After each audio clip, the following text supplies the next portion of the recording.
Panday's Relentless Vendetta, the failed candidate who won 0 seats, continues attacking the Prime Minister, an editorial by Professor Wall Street.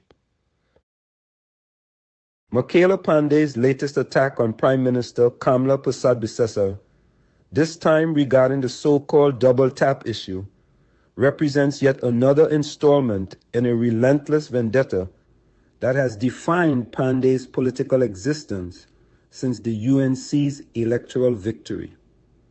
The Patriotic Front leader, who failed to win a single seat in the last election, has apparently decided that if she cannot win at the ballot box, she will attempt to undermine the Prime Minister through constant media criticism enabled by complicit outlets like CNC3. CNC3's enthusiastic platforming of Panday's attacks, giving prominent coverage to criticisms from someone whose party was decisively rejected by voters, reveals the station's role not as independent broadcaster, but as willing participant in Panday's vendetta. The network that should perhaps be renamed PNM3, given its transparent partisan positioning, continues demonstrating that it applies different standards based on which party governs and which opposition figures attack them. The fundamental question CNC3 refuses to address: why does a politician who won 0 seats, whose party was comprehensively rejected by the electorate, whose political relevance exists only through media attention, deserve prominent platform for attacks on a prime minister who won 26 seats with clear democratic mandate? The answer exposes both Panday's motivations and CNC3's complicity. This isn't about substantive policy criticism or legitimate democratic opposition. This is personal vendetta enabled by media outlet seeking content that damages the government regardless of the critic's credibility or democratic legitimacy. Here are 10 reasons why CNC3's platform for Panday's double tap criticism exposes media complicity in political vendetta. 1. 0 electoral mandate, maximum media platform. The most fundamental problem with CNC3's constant platforming of Panday's attacks. She has 0 democratic mandate. The Patriotic Front won exactly 0 seats in the last election. 0. The electorate comprehensively rejected Panday's party and her leadership. Yet CNC3 treats Panday as if she represents significant political constituency, deserving prominent coverage of every criticism she levels. This represents stunning disconnect between electoral reality and media treatment. Panday's political relevance exists solely because media outlets like CNC3 provide platform. Her electoral performance doesn't justify. Compare CNC3's treatment of Panday to its treatment of other politicians who won 0 seats. Where's the prominent coverage of their critiques? Why does Panday receive special platform despite complete electoral failure? The answer reveals CNC3's agenda. Panday attacks the Prime Minister relentlessly, and CNC3 wants that content regardless of Panday's lack of democratic legitimacy. 2. The double tap distortion and operational security. Panday's entire attack rests on dishonest framing of the Prime Minister's responses about U.S. military operation. The PM's statement, "I don't know what that is," regarding double tap strike, followed by explanation that she needed to research to avoid being trapped into an answer, represents exactly appropriate response to questions about sensitive military operations. Prime ministers cannot and should not provide immediate, detailed responses to questions about active military operations, classified intelligence, or ongoing security matters. Saying, "I need to research that before commenting," represents responsible leadership, not ignorance or confusion, as Panday dishonestly characterizes it. Panday knows this. Anyone with basic understanding of government and security protocols knows this. Her characterization of appropriate operational security discretion as confusion or being out of her depth represents deliberate misrepresentation designed to damage the Prime Minister's credibility. CNC3's failure to provide this context to explain that Prime Ministers worldwide exercise similar discretion about military operations reveals the station's complicity in Panday's vendetta rather than commitment to informing viewers. 3. Ignoring that sovereign nations don't report military operation. Panday attacks the Prime Minister for noting that the United States is a sovereign nation and acknowledging that the U.S. doesn't share information about strikes before, during, or after they occur. But this represents basic international relations reality, not failure of Trinidad and Tobago leadership. Sovereign nations conduct military operations based on their own strategic interests and security requirements. They don't provide real-time briefings to every nation in whose general region they operate. The United States doesn't notify Caribbean nations before conducting strikes against drug trafficking vessels, just as Trinidad and Tobago doesn't notify the U.S. before conducting domestic law enforcement operations. Panday's suggestion that the Prime Minister should somehow have inside knowledge of U.S. military operations or should have been informed beforehand represents either stunning ignorance of international relations or deliberate creation of impossible standard designed to make the PM look inadequate.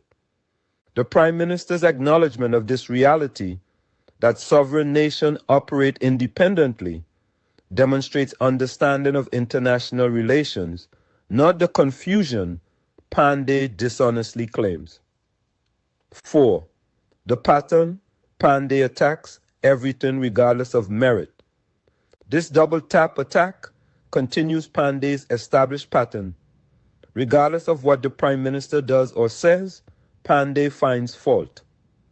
Security cooperation with the U.S. dangerous. Radar installation concerning. Economic policies inadequate. Public communication confused. International diplomacy out of depth. When criticism is universal and indiscriminate, it loses credibility. Panday has never, not once, acknowledged anything positive the Prime Minister has accomplished. This reveals someone whose opposition isn't based on substance, but on personal animosity that predates and supersedes any specific policy disagreement. CNC3's continued platforming of this pattern without acknowledging it represents editorial failure. When someone attacks literally everything regardless of merit, responsible journalism notes that pattern and contextualizes the criticism accordingly. CNC3 does neither, instead treating each Panday attack as if it represents fresh, substantive concern rather than continuation of relentless vendetta. 5. Weaponizing the kill them all violently, quote out of context. Panday references the Prime Minister's past statement about dealing with drug traffickers kill them all violently as if this somehow relates to current criticism or reveals unfitness for office. This represents transparent attempt to weaponize out of context quote to damage credibility. The Prime Minister's statement about drug traffickers, made in context of expressing support for aggressive action against criminal organizations destroying Caribbean societies, has been repeatedly taken out of context and used as political weapon. Panday's revival of this quote in context of double-tap criticism represents deliberate character attack rather than substantive policy analysis. CNC3's uncritical reporting of this weaponized quote without providing full context again reveals complicity in Panday's agenda rather than commitment to fair contextual reporting. 6. The impossible standard. Damned either way. Panday creates impossible standard where the Prime Minister is wrong regardless of response. If she immediately discusses sensitive military operations, she's compromising security and operational intelligence. If she exercises appropriate discretion, she's confused, out of her depth, and doesn't know what happened. If she acknowledges U.S. sovereignty, she's admitting being in the dark. If she demands information about U.S. operations, she's overstepping and interfering with Allied operations. This damned either way framing reveals Panday's predetermined conclusion that the PM is inadequate regardless of actual response. CNC3's failure to note this impossible standard represents editorial malpractice.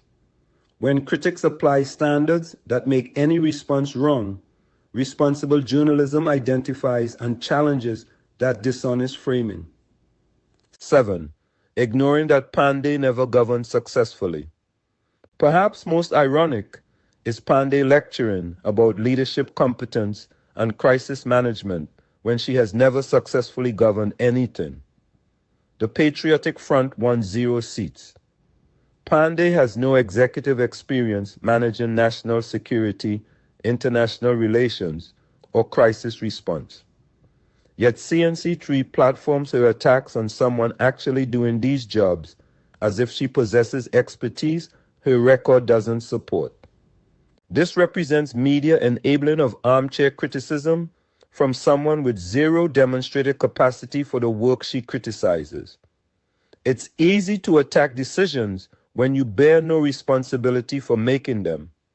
It's convenient to find fault when you've never had to navigate the actual complexities of governance. CNC3's failure to note Panday's complete lack of governing experience when platforming her attacks on the Prime Minister's leadership represents editorial choice to prioritize sensational criticism over contextual credibility assessment. 8. The vendetta origin, touting feelings since electoral defeat. Panday's relentless attacks on the Prime Minister stem from transparent personal animosity rather than substantive policy disagreements. Since the UNC's electoral victory and the Patriotic Front's comprehensive defeat, Panday has engaged in constant criticism, suggesting personal vendetta rather than principled opposition. The phrase, touting feelings, perfectly captures Panday's approach. This isn't about advancing alternative policy vision or constructive criticism aimed at improving governance. This is about airing personal grievances and attempting to damage a prime minister whose electoral success contrasts sharply with Panday's failure. CNC3's continued platforming of vendetta-driven attacks without acknowledging their personal rather than substantive nature represents failure of editorial judgment. When criticism stems from personal animosity rather than policy substance, responsible journalism notes that context. 9. CNC3's complicity, PNM3 platform for anti-government voices. CNC3's enthusiastic platforming of Panday's attacks, while failing to provide context, challenge impossible standards, or note her zero-seat electoral performance, reveals the station's role as willing participant in anti-government narrative construction rather than independent broadcaster. The moniker PNM3 captures CNC3's transparent partisan positioning. The station applies different standards based on which party governs, platforms opposition critics regardless of their credibility or mandate, and fails to provide contextual analysis that might undermine anti-government narratives. This represents fundamental betrayal of broadcast journalism's responsibility to inform rather than advocate. CNC3 has chosen to platform Panday's vendetta because it aligns with the station's apparent agenda, not because Panday's criticisms merit the prominent coverage they receive. 10. The democratic mandate question. CNC3 ignores. Most fundamentally, CNC3 never addresses the core democratic question. Why should someone whose party won 0 seats received prominent platform to attack a prime minister whose party won 26 seats with clear democratic mandate. Democracy means electoral results matter. When voters comprehensively reject a party and its leader, that rejection should inform media decisions about how much platform that leader deserves. Panday's electoral failure suggests voters don't find her leadership vision compelling. Yet CNC3 treats her as if she represents significant political constituency. This disconnect between electoral reality and media treatment reveals CNC3's editorial choices prioritize anti-government content over democratic legitimacy. The station wants Panday's attacks regardless of whether voters want Panday's leadership. What responsible coverage would look like. Responsible broadcast journalism covering Panday's criticisms would acknowledge her party won 0 seats, note her pattern of attacking everything regardless of merit, explain that prime ministers worldwide exercise similar discretion about military operations, challenge the impossible standards she applies, provide context about international relations and sovereign nation operation, and assess whether criticism stems from substantive policy disagreement or personal vendetta. CNC3 does none of this. Instead, the station provides uncritical platform for attacks from politically irrelevant figure whose vendetta against the prime minister drives content regardless of substance or credibility. In conclusion, Panday needs to accept electoral defeat. Mikola Panday needs to accept that voters rejected her leadership and her party. The Patriotic Front won 0 seats, 0. This represents comprehensive democratic verdict that Panday's political vision doesn't resonate with the electorate. Rather than accepting this verdict and either rebuilding her party with substantive alternative vision or gracefully stepping aside, Panday has chosen relentless attacks on the Prime Minister as substitute for democratic legitimacy. This represents touting feelings rather than advancing policy alternatives. CNC3's complicity in platforming these vendetta-driven attacks, without context about Panday's electoral failure, without challenging impossible standards, without noting transparent personal animosity, reveals a station that has abandoned broadcast journalism responsibilities for partisan advocacy. The double-tap criticism represents perfect example. Panday attacks the PM for exercising appropriate operational security discretion and acknowledging basic international relations reality. CNC3 uncritically platforms the attack, and viewers are left with impression that the PM is somehow inadequate when she's actually demonstrating responsible leadership. Trinidad and Tobago deserves better from its broadcast media. Citizens deserve stations that contextualize criticism based on critics' credibility and democratic mandate, that challenge impossible standards and vendetta-driven attacks, and that distinguish between substantive policy disagreement and personal animosity. Until CNC3 explains why someone who won 0 seats deserves prominent platform to attack a prime minister who won 26. Until the station acknowledges Panday's pattern of universal criticism regardless of merit. Until it provides context about operational security and international relations. The station's coverage deserves recognition for what it is. Complicity in political vendetta, masquerading as journalism. Mikola Panday lost. Her party was rejected. She has 0 democratic mandate. She needs to stop touting feelings against the Prime Minister whom voters chose to lead. And CNC3 needs to stop enabling vendetta by providing platform criticism doesn't merit based on electoral results or substantive merit. The Prime Minister is handling sensitive international security matters with appropriate discretion. Panday is exploiting those matters for personal political attacks. And CNC3 is choosing to platform their attacks rather than provide the context citizens deserve. That's not journalism, it's PNM3 advancing anti-government agenda, regardless of democratic legitimacy or factual accuracy.